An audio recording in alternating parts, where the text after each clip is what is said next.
Mesdames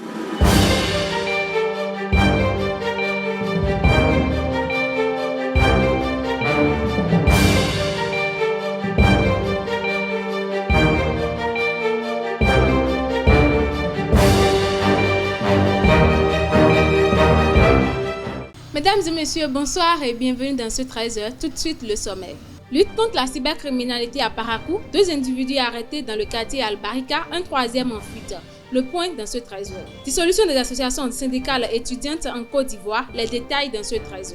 Cannes 2025, un arbitre béninois aux commandes de Cap Vert contre l'Égypte. Le point dans un instant.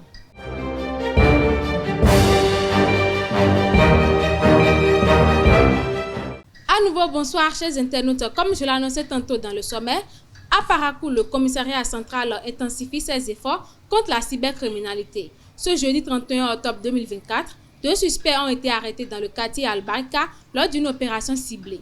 Un 3e individu, impliqué dans le même réseau, a pris la fuite abandonnant sa moto sur les lieux. Cette opération témoigne de l'engagement du commissaire central et de son équipe à éradiquer la cybercriminalité dans la commune. Les 2 suspects arrêtés ont été transférés à l'antenne nord de la DLC pour la suite de l'enquête. Le 1er novembre est célébré comme la fête de la Toussaint pour tous les chrétiens catholiques du monde entier. À la paroisse universitaire Saint-Augustin de Parakou, cette tradition a été honorée ce vendredi. Marcel Poti et Mouidine Lawani vous invitent à découvrir la signification de cette célébration annuelle avec le vicaire et le responsable des lecteurs de la paroisse. La fête de la Toussaint, c'est une fête que l'Église a mis en place pour pouvoir commémorer les saints. C'est la fête de tous les saints. Vous savez que dans l'Église catholique, nous parlons des saints. Et les saints, c'est tous ceux qui nous ont précédés dans la foi et qui ont vécu en suivant le Christ. Et que l'Église nous les propose comme modèle. C'est eux que nous fêtons aujourd'hui. Eux, ils vivent déjà avec le Seigneur, ils vivent dans la félicité de Dieu. Ils ont suivi le Christ. En Afrique, quand on a un nouveau-né, généralement, on lui attribue le prénom d'un de nos ancêtres, disons, c'est un ancêtre qui a bien vécu, tout ça. Donc, en quelque sorte, en Afrique, on peut considérer nos saints comme nos ancêtres. Le tout saint, la fête de tous les saints, est chômée. Donc, le 2 novembre, qui est la fête des défunts, n'est pas chômée. Sinon, normalement, c'est le 2 que nous devons aller au cimetière. Mais comme ce n'est pas chômé, on prend le jour qui précède, c'est-à-dire la fête des saints qui est chômée et nous allons au cimetière. C'est pourquoi ça porte confusion. Sinon, demain, c'est la fête des défunts, ceux qui sont morts, nos morts, pour qui nous prions. Et nous espérons qu'un jour, ils entrent dans la félicité de Dieu pour devenir saints, comme les saints dont nous prions aujourd'hui. Sur la terre, nous ne sommes pas encore des saints. Nous tendons vers la perfection. Mais, après notre mort, l'Église demande à ce que nous prions pour nos morts, pour nos défunts. Pour que nos prières les accompagnent, que le Seigneur leur accorde miséricorde. Et qu'un jour, ils entrent dans la gloire de Dieu pour que nous les fêtons comme les saints dont nous fêtons aujourd'hui. Donc, ne négligeons pas nos morts, ils sont vécus parmi nous, ils ont besoin de nos prières pour que le Seigneur leur accorde miséricorde. Et quand ils seront dans la gloire de Dieu, ils vont prier pour nous aussi. À l'international, le réseau des défenseurs des droits humains d'Afrique centrale, à travers son antenne au Cameroun, demande des enquêtes indépendantes sur les pratiques de torture dans le pays. Ce mercredi 30 octobre, le REDAC a saisi la Commission africaine des droits de l'homme et des peuples ainsi que la reporteuse spéciale de l'ONU pour examiner ce cas. L'affaire a pris de l'ampleur suite à la vidéo publiée par le musicien Longuet Longuet montrant les sévices qu'il aurait subis en 2019 impliquant la sécurité militaire camerounaise.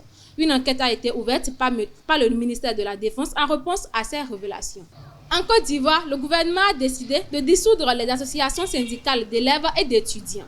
Le décret adopté mercredi 30 octobre 2024 vise à préserver l'ordre et la sécurité dans les établissements scolaires et universitaires, selon le porte-parole Amadou Koulibaly.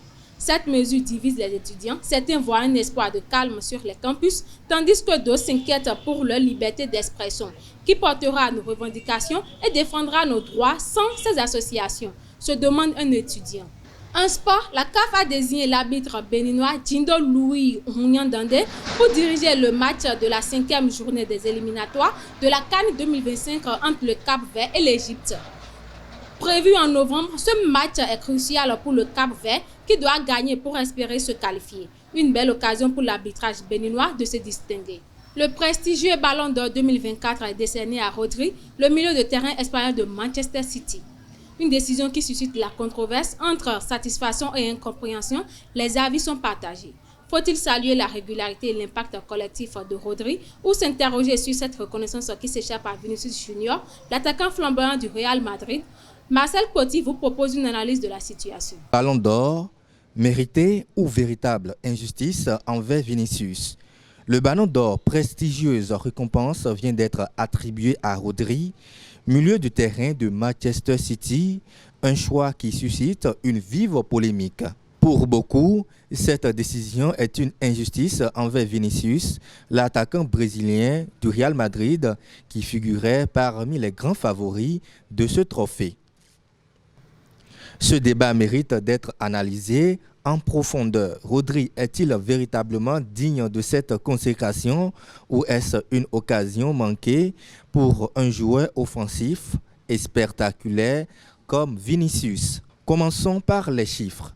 La saison dernière, Rodri, vainqueur et élu meilleur joueur de l'Euro 2024 sous les couleurs de la Roja, sans oublier ses succès en Première Ligue, puis la Coupe du Monde des clubs avec Manchester City et ses statistiques honorables pour un joueur évoluant à son poste, 9 buts et 14 passes décisives. Cependant, l'impact de Rodri ne se mesure pas uniquement aux statistiques de buts. Son positionnement, sa vision du jeu et sa capacité à bloquer les transitions adverses font de lui un des milieux les plus influents de la planète. Rodri possède une précision de passe supérieure à 90% et excelle dans les récupérations de balles, facilitant ainsi le contrôle de City à chaque match. S'il y a bien une chose à retenir de Vinicius Junior lors de la saison 2023-2024, ce sont ses performances en Ligue des Champions, joueur clé de son équipe à partir des huitièmes de finale de la compétition. Le Brésilien a porté le Real de Madrid de février à mai. 4 buts, 2 passes décisives, buteur en finale et des performances marquantes sur son côté gauche face à Leipzig, City et le Bayern Munich. Le numéro 7 a marché sur l'eau en Ligue des Champions. Au total, il aura été impliqué sur 11 buts, 6 buts et 5 passes décisives. Après avoir marqué le but victorieux au Stade de France en 2022, Vinicius Junior a réitéré en finale de Ligue des Champions contre le Borussia Dortmund en inscrivant le deuxième but de la partie, 2-0. Son niveau de jeu lui a permis d'ailleurs d'obtenir le trophée de meilleur joueur de l'année dans la compétition qui atteste sans aucun doute qu'il a été le joueur le plus impactant de son équipe en Europe. Si l'on s'en tient aux chiffres, Vinicius pourrait être perçu comme le plus méritant étant donné sa contribution directe au but. Mais le Ballon d'Or ne se récompense pas seulement sur les statistiques. Il tient aussi compte de l'influence d'un joueur sur le jeu, les tirs remportés et le fair play. Rodri, en tant que pièce maîtresse de Manchester City, semble avoir été avantagé par ce critère de palmarès collectif. Sa présence sécurisante au milieu du terrain a été cruciale pour stabiliser City et permettre aux attaquants de briller. Peut-être les juges ont-ils accordé une faveur particulière à cet équilibre indispensable que Rodri apporte à son équipe. Pourtant, Rodri, un milieu offensif, casse cette tradition, ce qui pourrait être perçu comme une reconnaissance du travail invisible. Il pourrait représenter une nouvelle vision du football où l'impact n'est pas seulement mesuré par des chiffres éclatants, mais par l'apport subtil d'un joueur au collectif. Rodri mérite-t-il ce ballon d'or? Oui, si l'on considère le rôle stratégique qu'il a joué dans le succès de Manchester City et à l'Euro. Cependant, l'ombre de Vinicius plane sur cette décision. La fougue et le talent offensif du joueur madrilène semblaient également dignes de cette récompense et nombreux sont ceux qui voient en lui un ballon d'or en puissance pour les années à venir. Et pour boucler, la Corée du Nord s'est qualifiée pour la finale de la Coupe du Monde féminine U17 2024 en battant les États-Unis 1-0 ce jeudi. La compétition se déroule en République dominicaine et les Colimas, comme on surnomme les joueuses nord-coréennes, se préparent maintenant pour disputer le match final. C'est tout pour ce 13h. Merci de l'avoir suivi et à très bientôt.